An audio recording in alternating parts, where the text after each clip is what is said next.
আমরা চাই না পেট্রোল বাংলার সামনে অবস্থান করে পেট্রোল বাংলার মধ্যে একটি সুশৃঙ্খল প্রতিষ্ঠানকে বিতর্কিত করার জন্য। কিন্তু যদি আমাদের এই আবেদনটি যৌক্তিকভাবে আপনারা না নেন, আমাদের দাবি যদি আপনারা না মানেন, আমাদের সাথে যদি আলোচনায় আপনারা না বসেন, তাহলে আমাদের রাস্তায় নেমে আন্দোলন করা ছাড়া আমাদের কাছে বিকল্প কোনো পথ খোলা থাকবে না। অতএব আপনাদের প্রতি বিনীত অনুরোধ, যে সকল সাংবাদিক ভাইরা আজকে এখানে এসেছিলেন, আপনাদের প্রতি বিনীত অনুরোধ জানাচ্ছি, আজকে যে সকল দুঃখ দুর্দশাগুলো আপনারা শুনলেন, আপনাদের সামনে বললাম, আপনারা আপনাদের সকলের জায়গা থেকে সরকারের নিকট এবং সরকারের যে সকল সংস্থা আছে, যে সকল নীতি নির্ধারক আছে, তাদের কাছে আমাদের দাবিটি পৌঁছে দিবেন। এবং আমরা আশা করছি আপনাদের মাধ্যমে আমরা একটি আমাদের দাবিগুলো উপস্থাপন করতে পেরেছি এবং এই দাবিগুলো আমাদের কাছে পৌঁছাবে এবং অনতিবিলম্বে আমাদের সাথে ওনারা আলোচনায় বসবেন এবং আমাদেরকে নিয়ে আলোচনা করে যৌক্তিক সমাধান আমরা বলবেন। ভাই, আমি জানতে চাই আপনাদের যে নিয়োগটা হয় টেন্ডারের মাধ্যমে এবং কন্ট্রাক্টরের আন্ডারে, তো সেই ক্ষেত্রে নিয়োগে আপনার কি লেখা থাকে এবং কোনো সরকারি বা ওই প্রতিষ্ঠানের নাম উল্লেখ থাকে কিনা? ধন্যবাদ। আসলে দেখেন, আমাদের যে সাহিত্য প্রতিষ্ঠান, আমরা কিন্তু এই আউটসোর্সিং যে কালো নীতিমালা, এই নীতিমালার অনেক আগে থেকেই কিন্তু আমরা স্ব প্রতিষ্ঠানে কর্মরত। আমরা কিন্তু সরাসরি সবাই এখানে এই আউটসোর্সিং কর্মচারী এমনটি না, আমাদের মধ্যে এখানে অনেক ভাইরা আছেন, অর্থাৎ আমাদের শতকরা 75% ভাইরা কিন্তু এই আউটসোর্সিং নীতিমালা হওয়ার আগে থেকে আমরা কিন্তু কর্মরত।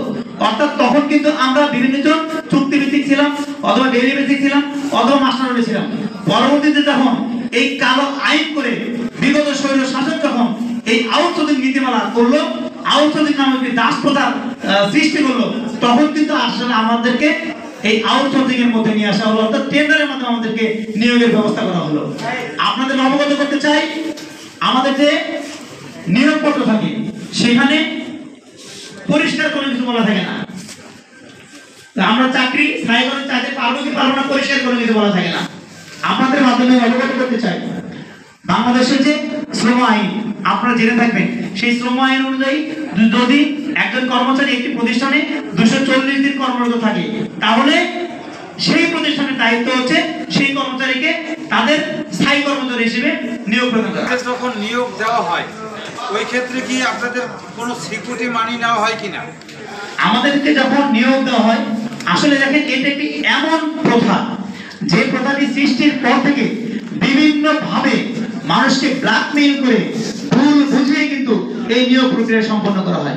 আপনারা জেনে থাকবেন, প্রতিটি নিয়োগের আগে বাংলাদেশের মতো একটি দেশ, যে দেশে হাজার হাজার লক্ষ লক্ষ মানুষ কিন্তু বেকার, যখনই একটি স্বায়ত্তশাসিত প্রতিষ্ঠানে আপনাকে চাকরির অফার করা হয়, আপনি একজন শিক্ষিত যুবক হিসেবে আপনি কিন্তু সেই অফারটি লুফে নেন এবং আপনার সেই অফারটি যখন আপনি লুফে নেন, তখন আমার প্রশ্নের উত্তর পাইনি, আমি দিচ্ছি। সিকিউরিটি মানি নেওয়া হয় কি? আমি একটু 2 লক্ষ 3 লক্ষ টাকা নেওয়া আমি একটু দিচ্ছি, আপনার ওই কথায় আমি যাচ্ছি। আমি বলতে যাচ্ছি, যখন একজন বেকার যুবককে চাকরির প্রলোভন দেখানো হয়, তাকে কিন্তু বলা হয় না যে একটি আউটসোর্সিং চাকরি, এই চাকরি তোমার 2 বছর পরে আর থাকবে না, 3 বছর পরে আর থাকবে না। যদি পরিষ্কার করে কাউকে এই কথা বলা হয়, তাহলে কোনো মাস্টার্স পাস একজন ছেলে সে কিন্তু এই চাকরি করার জন্য আসবে না। অর্থাৎ আমি বলতে চাই, ঠিকাদারি প্রতিষ্ঠানগুলো ঘুরিয়ে ফিরে তাদেরকে বলার চেষ্টা করে যে তোমরা এখানে ঢুকে যাও, 1 বছর 2 বছর পরে তোমাদেরকে রাজস্বকরণ করে নেবে, তোমাদেরকে এটা স্থায়ীকরণ করে নেবে। তখন বিভ্রান্ত হয়ে সেই শিক্ষিত যুবকটি তাদের সর্বস্ব খুইয়ে আপনার লক্ষ লক্ষ টাকার বিনিময়ে সেই চাকরির দ্বারা নেয়।